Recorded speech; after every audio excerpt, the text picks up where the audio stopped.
ये जो अलग अलग सेक्शन हैं, इसमें हम जो देखना है हमें वो दर्शन पक्ष, साहित्य, लौकिक साहित्य, उसके बाद वैदिक साहित्य, उसके साथ साथ सामान्य ज्योतिष, व्याकरण, हिमाचल का सामान्य ज्ञान, इसके साथ ही साथ भारतीय स्तर पर, राष्ट्रीय स्तर पर और वैश्विक स्तर पर सामान्य ज्ञान, इनको हमें देखना है मुख्य रूप से। तो अगर इस तरह देखा जाए तो दो पार्ट हो जा रहा है। एक पार्ट हो जा रहा है ट्रेडिशनल, एक पार्ट हो जा रहा है जो जीके जीएस जो है।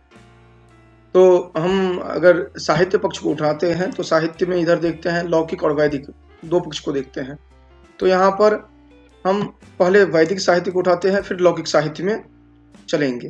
तो वैदिक साहित्य की जब चर्चा हम करते हैं तो उसमें विस्तार पूर्वक जो जितनी चर्चा हमने की है आज तक, उसी के आलोक में जितने भी प्रश्न हैं उन प्रश्नों को हम देखेंगे और प्रश्नों में जो भी हमारे पास उपलब्ध हैं स्रोत, उनके आधार पर देखेंगे। जो जिसमें समस्या है जिन प्रश्नों में, उनको हम अलग नोट करेंगे, जो कि इस गाइड का या इस बुक का इतने नंबर का इतने पेज के पेज पर जो ये है, यह एक सीट निकाल दे रहे हैं, उस सीट के आधार पर उसको नोट करके रखेंगे। ये एम्बिगुअस क्वेश्चन है, उसको हम अभी इंटरटेन नहीं करना है हमें।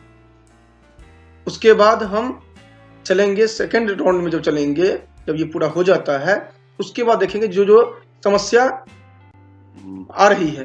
तो वो हो सकता है जो कि एक में आपने देखा तो वहां पर समस्या दिख रही है, वो अगले में उसका समाधान भी मिल जाए। अगर नहीं समाधान बिल्कुल मिलता है तो फिर हम उसका समाधान खोजेंगे। तो इस तरह से प्रॉब्लम्स जो है उनको भी एक साइड में हम रखते चलेंगे और इसमें पढ़ते हुए इसलिए चलेंगे जो कम से कम प्रत्येक दिन मिनिमम 100 और मैक्सिमम 500 के आसपास प्रश्न जाने चाहिए, ठीक है ना। तो ऑटोमेटिकली कुछ न कुछ इंप्रूवमेंट दिखेगा। चलिए शुरू करते हैं यहीं पर। वैदिक वांग्मय का जो शुरू कर रहे हैं, ये कौन सा ले रहे हैं, ये अड्यंत का जो है, इसको ले रहे हैं पेज नंबर 30 से, जो कि संप्रति कति वेदा वर्तन्ते। तो हम सभी जानते हैं जो कि वेद की संख्या 4 है, ठीक। कौन कौन है तो ऋग्वेद, यजुर्वेद, सामवेद, अथर्ववेद। अब दूसरा प्रश्न है वेदत्रयी अस्ति। वेदत्रयी कौन है, तो हम जानते हैं जो वेदत्रयी के अंतर्गत केवल लिया जाता है ऋग, यजुर, साम को, ठीक। उस हिसाब से जो इसका उत्तर होगा वो ओके है। उसके बाद ऋग्वेद प्राचीनतम वेद कह। अब प्राचीनतम वेद कहा जा रहा है तो स्वाभाविक रूप से प्राचीनतम वेद कौन होंगे, तो ऋग्वेद होंगे। उसके बाद वेदस्य अर्थम अभिलक्ष्य सायणाचार्येण किम उक्तम। अपौरुषेयम वाक्यम वेद है, ये है, लेकिन इसको नोट करके इसलिए रखेंगे ताकि दूसरा जो प्रश्न है इसका उत्तर क्या होगा इसके साथ, जो कि धर्म मंत्र ब्रह्मणात्मक वेद है, इसको ध्यान रखने के लिए। इसके बाद दिया गया ऋग्वेदस्य मंडल क्रमे कति मंडला समुपलभ्यन्ते। अब उत्तर दिया हुआ है 10, 8, 1028, 64। अब जानते हैं जो कि 10 जो है वही मंडल होंगे, रेस्ट 8 जो दिया गया है वो क्या होगा, वह 8 अष्टक होंगे। और 1028 जो दिया गया है, 1028 क्या होंगे, 1028 सूक्त होंगे। और ये जो 64 दिया गया है वो क्या होगा, 8 अष्टकों में जो अध्यायों की संख्या है। तो इस तरह जितने भी डिजिट दिए गए हैं वो सभी डिजिट आप जानते हैं, उनका जो तारतम्य है वो भी हम साथ में ध्यान में रखें।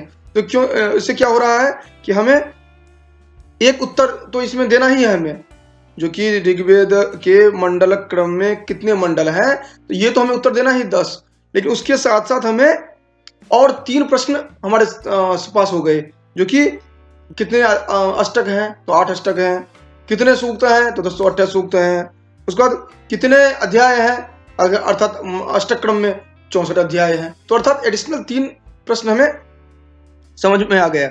उसके बाद अगला दिया गया है ऋग्वेदस्य अष्टक क्रमे कति अध्याय, फिर वही रिपीट हो गया, 8 अध्याय होंगे, देखने की जरूरत ही नहीं पड़ेगी। फिर ऋग्वेदस्य संपूर्ण मंत्र संख्या ये दिख रहा है, दिया जा रहा है, और यहाँ पर दिया जा रहा है 10,587, 10,188, और अलग अलग डिजिट दिए जा रहे हैं।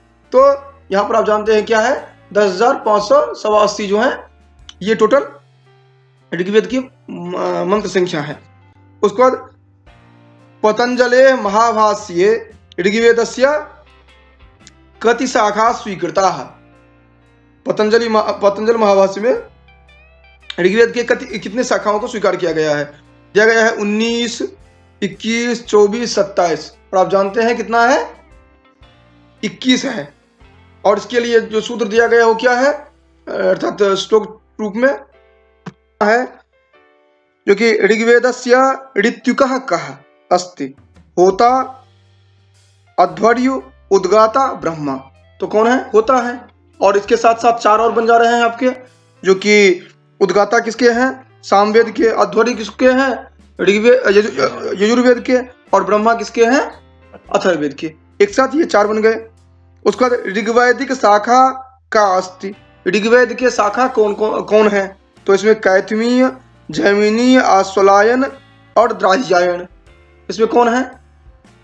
आश्वलायन। और इसके साथ साथ और जितने भी हैं वो साथ में जुड़ गए। कौन कौन? आश्वलायन, सांख्यायन, मांडूकायन। ठीक, इसके साथ साथ आगे चलते हैं। अर्थात एक प्रश्न की परिधि जहां जहां पहुंच रही है वहां तक हमें देख लेना है, ठीक ना, ताकि इस प्रश्न से एक से अधिक प्रश्न आप कवर कर पाए। उसके बाद आगे चलते हैं, जो कि ऋग्वैदिक साकल संहिताया पद पाठः केन कृतः। अब ऋग्वैदिक साकल शाखा जो है इसका पद पाठ किसने किया? प्रश्न है साकल, उत्तर है साकल, यास्क, वेदव्यास, वैशंपायन। यहां पर उत्तर बता रहे हैं साकल। ठीक, उसके बाद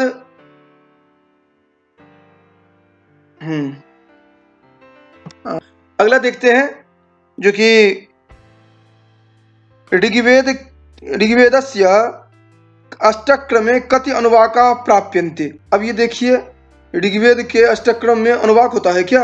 इस तरह का प्रश्न नहीं होगा। अर्थात अष्टक, अध्याय, अनुवाक और मंत्र। और ये मंडल वाले में थे, जो कि मंडल, सूक्त और उसमें मंत्र। ठीक, तो अभी कितने अनुवाक हैं? तो हाँ, ये अनुवाक जो यहाँ पर दे रहे हैं, अनुवाक में 80, 10, 8, 85 ये दे रहे हैं। अर्थात यहाँ पर 85 अनुवाक ये उत्तर। और इसके साथ साथ और क्या क्या हो गया, जो कि यहाँ पर जो 8 बताए गए हैं, ये 8 क्या है? अष्टक हैं। 10 तो इससे कोई मतलब नहीं, 10 तो है मंडल का। और 64 जो है ये हो गए अध्याय हो गए। और 85 ये आपका अनुवाक देख सकते हैं। उसके बाद यहाँ पर दिया गया है, जो कि ऋग्वेदस्य अष्टक्रमे कति अष्टका विद्यन्ते। तो ये अष्टक्रम में 8 अष्टक होंगे। उसके बाद ऋग्वेदस्य समुपलब्ध प्रचलित शाखा का अस्ति। समुपलब्ध प्रचलित शाखा कौन है? सांख्यायन, साकल, वास्कल, मांडूकायन। साकल। इसके बाद ऋग्वैदिक सूक्त संख्या अस्ति। सूक्त संख्या कितने होंगे? 1028। इसके बाद 4000 ईस्वी इति ऋग्वैदिक रचना काल केन विदुषा स्वीकृत है। 17वां प्रश्न है, जो कि 1500 से 1200 ईस्वी इति ऋग्वैदिक रचना काल केन स्वीकृत है। फिर उसी तरह का प्रश्न है, इसको भी नोट करके रखेंगे। फिर कयो द्वयो विदुषयो ऋग्वैदिक काल निर्धारण सामग्री समाना वर्तते। अब ये अवधारणात्मक है, तथ्यात्मक नहीं है। ये क्या पूछ रहे हैं इसमें? कयो द्वयो विदुषयो ऋग्वैदिक काल निर्धारण सामग्री समाना वर्तते। उत्तर क्या है? जैकोबी वेवरयोः, जैकोबी तिलकयोः, मैक्समूलर वेवरयोः, विंटरनिज वेवरयोः। अब इसका उत्तर क्या होना चाहिए? यहाँ पर जो आप देख रहे हैं, तिलक मानते हैं वसंत संपात के आधार पर, और ये मानते हैं कृतिका संपात के आधार पर। अर्थात दोनों का जो सामग्री है वह क्या हुआ, वह एक हुआ। ठीक ना। तो इस आधार पर हम ये उत्तर जो है इनको टिक करेंगे। लेकिन इसके साथ साथ इसको भी नोट करके रखेंगे, इसके साथ साथ प्रश्न और उठता है जो कि अन्य का जो नाम यहाँ पर प्रश्न में उत्तर में दिया गया है, जो उत्तर आपका नहीं है, उनका जो आधार है वो किस आधार पर वो करते हैं, तो इसको अलग से नोट करके रखेंगे। अर्थात ये 18वां, मांडूकायन शाखा संबद्ध वेद विशेष कहा। मांडूकायन किस शाखा विशेष से संबद्ध है? शाकल, वाशकल, आशुलायन, मांडूकायन, शांखायन। हाँ, आशुलायन, शांखायन, मांडूकायन। तो शाकल, वाशकल, आशुलायन, शांखायन, मांडूकायन। तो आप उत्तर तो एक मिला आपको, लेकिन उसके साथ साथ आप पूरा शाखा को ध्यान में रखेंगे। अगर कोई प्रश्न चेंज करके दूसरा अगर पूछा जाता है तो आप उसमें स्लिप नहीं करेंगे आप। इसके साथ साथ और एक इससे प्रश्न बनता है, क्योंकि मांडूकायन शाखा संबद्ध वेद विशेष का है, इसमें आप उत्तर तो आप देंगे ऋग्वेद, लेकिन उसके साथ साथ जो तीन उत्तर और दिए गए हैं, शुक्ल वेद है, यजुर्वेद है, अथर्ववेद है, तो इनकी कौन कौन सी शाखाएं हैं उनको भी आप ध्यान में रखेंगे। फिर शुक्ल यजुर्वेद में जाएंगे, यजुर्वेद में जाएंगे तो फिर उनके जो दो पार्ट हैं, शुक्ल और कृष्ण, ये भी देखेंगे। जो कि फिर मैक्स मूलर महोदय ने ऋग्वेद कालखंड का, ये हमारा प्रश्न आ चुका है। वो जब हम देखेंगे कालखंड की चर्चा हम करेंगे तो उनको हम देख लेंगे। और जिन जिन से समस्या ज्यादा हो रही है उनको हम पूरा एक बार देख लेंगे। जैसे ऋग्वैदिक काल हम देख रहे हैं, ऋग्वैदिक काल के बहुत सारे प्रश्न आ रहे हैं जिनको कि हम अटेम्प्ट एकदम इसके साथ कॉन्फिडेंस के साथ नहीं कर पा रहे हैं, तो इनको हम फिर से एक बार देख लेंगे पूरा, अर्थात शुरू से प्रवेश करके। इसके बाद कात्यायन प्रणीत है ऋग्वैदिक सर्वानुक्रमणानुसारेण सतर्चिनाम मंडल कह। अब सतर्ची जो है सतर्ची अर्थात 100 ऋचाओं के रचने वाले जो हैं, इनका मंडल कौन सा है? ये कात्यायन प्रणीत ऋग्वैदिक सर्वानुक्रमणी जो है इसके अनुसार से ये प्रश्न कर रहे हैं और दे रहे हैं प्रथम, द्वितीय, तृतीय, चतुर्थ। इस प्रश्न को जो देख रहे हैं आपको लग रहा है जो कि ये तथ्यात्मक प्रश्न है। ये तथ्यात्मक प्रश्न नहीं है, ये अवधारणात्मक प्रश्न हो गए। कैसे अवधारणात्मक प्रश्न है? क्योंकि आप जानते हैं द्वितीय से लेकर के सप्तम तक का आपका नाम पूरा दिया गया है एक साथ। उधर फिर पवमान और दशम को लेकर के अलग चर्चा करते हैं। ये प्रारंभ में जो दिया गया है, अर्थात 9, 10 यहाँ पर दिया नहीं गया आपको। अगर 9 और 10 भी दिया जाता यहाँ पर, तब फिर क्या हो जाता कि तब आपके लिए ये तथ्यात्मक प्रश्न बनता। अभी क्या है? अभी अवधारणात्मक प्रश्न है, क्योंकि आपको पता है जो कि ये जो सतर्चिन वाले आपको नहीं ध्यान में है, याद नहीं है, लेकिन इतना तो आप जानते हैं कि प्रथम से लेकर ये द्वितीय से लेकर के सप्तम तक आपको पता है नीट एंड क्लीन, जो कि द्वितीय के, तृतीय के, चतुर्थ के ये। ठीक, अब आपको केवल इनमें जितने भी उत्तर दिए गए हैं उनमें प्रथम का आपको नहीं पता है, जो कि क्लियर कट। तो तथ्यात्मक रूप से आप ये अवधारणात्मक रूप से आप जानते हैं जो कि ये नहीं है, इनको एलिमिनेट कर दीजिए, प्रथम ही उत्तर होगा इसका। ठीक है ना। तो जो कि ऋग्वेदे गार्त्स्मद मंडलम इति कस्य मंडलस्य अभिधान विशेषः वर्तते। अब गृत्स्मद के द्वारा जो किया गया है वही गार्त्स्मद हुआ। ये किससे है? तो आप उत्तर जानते हैं। इसी तरह आप देख लीजिए, यहां पर दे रहे हैं तृतीय मंडल के कौन है, चतुर्थ मंडल के कौन है, पंचम के कौन है। और फिर कह रहे हैं भरद्वाज मंडल जो है यह किस नाम से विस्तृत है, तो द्वितीय, तृतीय, चतुर्थ, पंचम इस तरह दे दिए हैं और वो आपको बता दे रहे हैं डायरेक्ट। उसके साथ सप्तम मंडल का क्या है? इसी तरह अनुक्त गोत्रात्मकम। अब अनुक्त गोत्रात्मकम यहाँ पर दिया गया है, ये भी अब अवधारणात्मक आ गया। अनुक्त गोत्रात्मकम मंडलम ऋग्वेदस्य किम, जहां पर गोत्र नाम नहीं दिया गया है, अर्थात ऋषि का नाम नहीं दिया गया है। उत्तर क्या रहा है? 7वां, 5वां, 8वां, 10वां। इसमें कौन से आएंगे? अब 2 से लेकर 7 तक तो आपको मिल गया है। 8वां में नाम आपको पता है। अब केवल प्रथम होता तो समस्या थी, नवम होता तो भी वहां पर पवमान करके आप कुछ चला सकते थे, दशम में बिल्कुल नहीं है आपको। हाँ जी, तो यहाँ पर अनुक्त गोत्र वाले कौन होंगे? दशम तो मंडल। दशम मंडल ही केवल हो सकता है, उसके अतिरिक्त और कोई नहीं हो सकते हैं। ठीक, अगला है यहाँ पर ऋग्वेदे पवमान संज्ञकम मंडलम किम। ऋग्वेद में पवमान जो दिया गया है ये किसकी संज्ञा दी गई है? अभी चर्चा हुई है, जो कि सोम या पवमान से संदर्भित जो होगा वह नवा मंडल है। तो यहाँ पर नवा दिया गया नवा मंडल जो है उसको टिक करेंगे। और उसके साथ साथ जो दिया गया है अन्य चतुर्थ, षष्ठ और दशम, इनको आप जान लेंगे जो ये क्या है। तो जब आप 1 से 10 तक आप देख रहे हैं तो ऑटोमेटिकली आपको समझ में आ जा रहा है। फिर कह रहा है किम मंडलम अर्वाचीनम प्रक्षिप्तम इति च मन्यन्ते वैदेशिका ऋग्वेद संहितायाम। कौन सा मंडल है जिसको अर्वाचीन या प्रक्षिप्त वैदेशिक मानते हैं ऋग्वेद के संदर्भ में? तो इसमें वैसे भी आप जानते हैं जो कि पंचम, अष्टम, चतुर्थ, दशम ये बताए गए हैं। इसमें कौन सा होगा? इसको दशम किस आधार पर करते हैं वो भी आप ध्यान में रखेंगे। आधार क्या माना जाता है? भाषिक दृष्टि से, भाषा जो उसमें प्रयुक्त किए गए हैं इस दृष्टि से मानते हैं जो कि ये अर्वाचीन होंगे, ऐसा प्रक्षिप्त होंगे, ये मानते हैं। उसके बाद आर्च ज्योतिष इत्यस्य ज्योतिष वेदांगस्य प्रणेता कहा। यास्काचार्य, सुरेश्वराचार्य, सांख्यायनाचार्य, लगधाचार्य। तो यहाँ पर हाँ सुराचार्य नहीं, ये सुरेश्वराचार्य नहीं होंगे, सांख्यायनाचार्य नहीं होंगे, ये लगधाचार्य होंगे, लगध ही होंगे। अगला है जो कि ऋग्वेदस्य प्रातिशाख्य ग्रंथः किम नास्ति।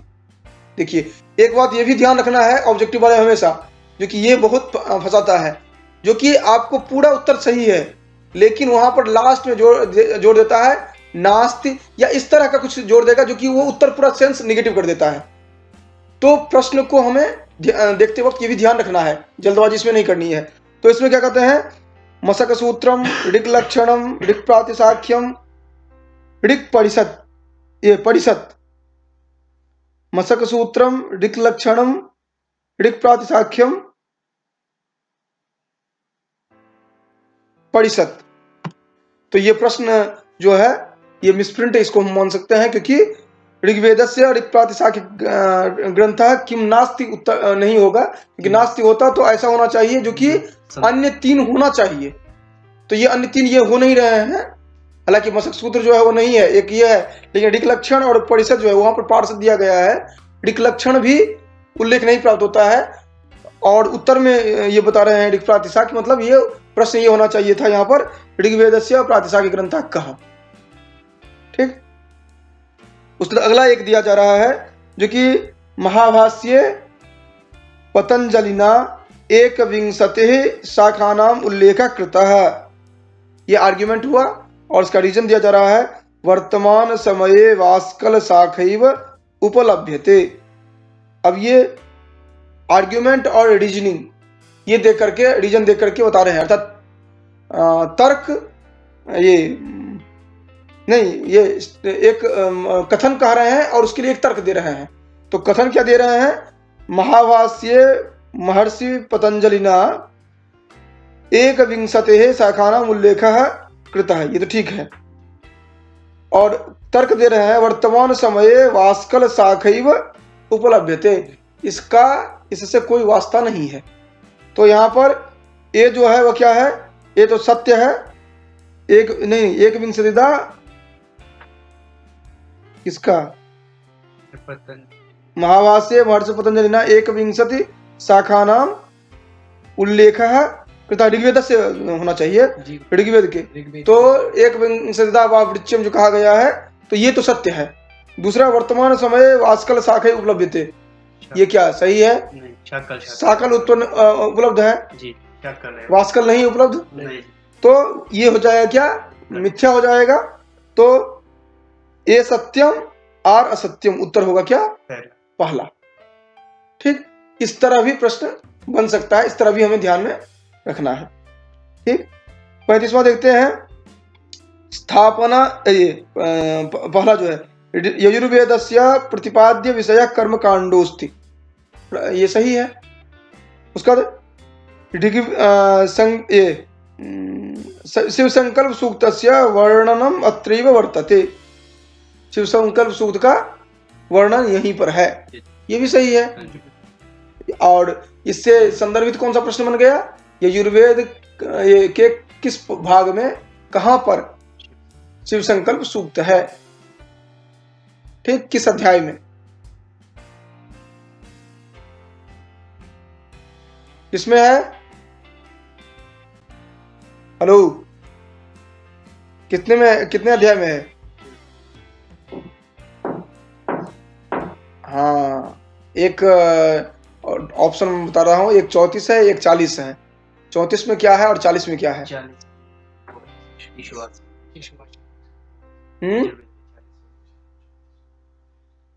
हाँ,